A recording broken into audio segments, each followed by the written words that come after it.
रोहित जी। राधे राधे महाराज जी। राधे राधे महाराज जी। महाराज जी, आपको इतनी हिम्मत कहाँ से मिलती है? मैं बात बात पर हार मान जाता हूँ, क्या कुछ समझ नहीं आता महाराज जी। माया के द्वारा जब कोई बहुत मार खा लेता है तो दो चार थप्पड़ उसको समझ में नहीं आते। नहीं आते ना? बहुत बचपन से माया की मार, कहीं प्यार नहीं, कहीं दुलार नहीं, कहीं भोजन नहीं, कहीं कोई व्यवस्था नहीं, हर समय कठोरतापूर्वक अपने आप से लड़ना ही लड़ना केवल।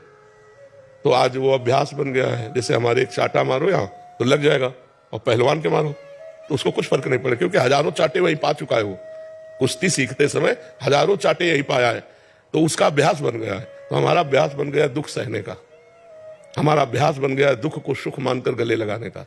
हर विपत्ति, हर प्रतिकूलता, हर दुख को अपना यार मानकर उसे सह जाना। महाराज जी कहते कोई साथ नहीं देते, किसके साथ रहे, कौन साथ देगा, कौन किसके साथ रहे? तो कोई नहीं, भगवान का साथ बनो। संसार का कोई साथी होता है क्या? पास बैठे हो तो भी साथी नहीं। हमारे यहाँ पीड़ा शुरू हो जाए तो ये क्या कर लेंगे? यहाँ की पीड़ा को तो हरि ही जानते हैं ना, वो यही विराजमान हृदय में। तो अपना आनंद देने लगेंगे। पीड़ा एक तरफ है, आनंद एक तरफ है। तो हम आनंद वाले हैं तो भगवान के आनंद में डूब गए, तो पीड़ा अपने आप कट गई।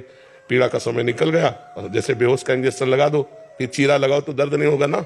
ऐसे ही आनंद स्वरूप भगवान में जब चित्त है तो ये सब प्रपंच के दुख झेलते हुए आराम से पार हो जाते हैं। इसलिए कहते हैं अध्यात्म के बिना जीवन मृत जीवन, अध्यात्म के बिना मृत जीवन, मरा जीवन है। अध्यात्म जीवन ही जीवन है, जिसमें ज्ञान का प्रकाश है, भक्ति का प्रकाश, वही जीवन है, और तो सब व्यर्थ जीवन है।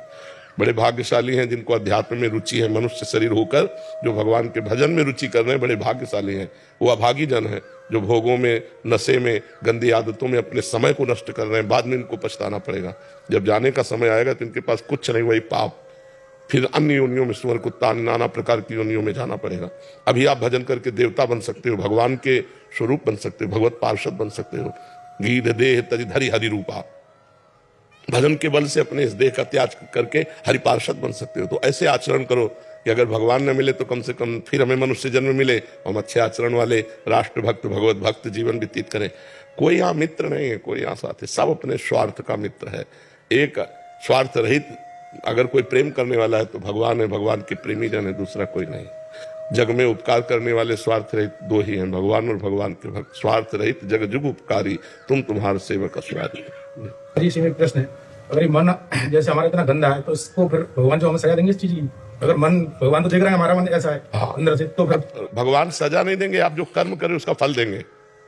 आप गंदा कर्म करोगे तो गंदा फल देंगे। जो गंदा होता है मन में मानसिक तो आप उसका नहीं, उसका कोई फल नहीं।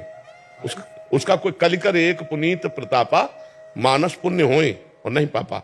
अगर मानसिक हमारी गंदा चिंतन हो रहा है तो उसका कोई फल नहीं है कि आपको दंड मिलेगा, नहीं आना वहां।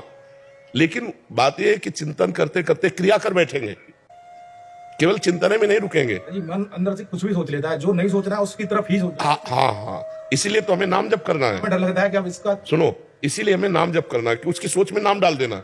और जैसे सोच रहा है गंदा, अब उसे सोचने मत दो, राधा राधा राधा, और वो बार बार कहेगा चुप रहो। हम जो आपको प्लानिंग बता रहे हैं, जो हम आपके सामने मनोरथ रख रहे हैं, उसको आप समझिए, आपको नहीं समझना है।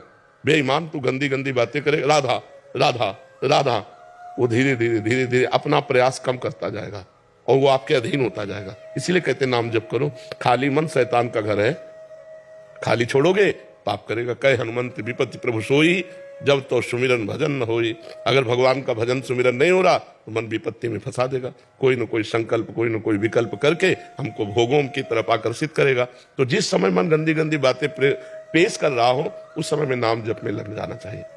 और नाम जप के समय जब ये गंदी गंदी बातें करेगा तो नाम दो काम करेगा, उसकी गंदी बातों को डिलीट कर देगा और उसकी गंदी आदत को, प्रवृत्ति को, जो पाप प्रवृत्ति है, उसको कम करता जाएगा। जितना नाम जप करते जाओगे तो पाप का नाश और पाप प्रवृत्ति का नाश, जहां से पाप उठते हैं, फिर मन निर्मल हो जाएगा। और नाम जप करते करते जब मन निर्मल हो जाएगा तो भगवान का दर्शन हो जाएगा। निर्मल जनमन सो मोहि पावा, वो भगवान को प्राप्त।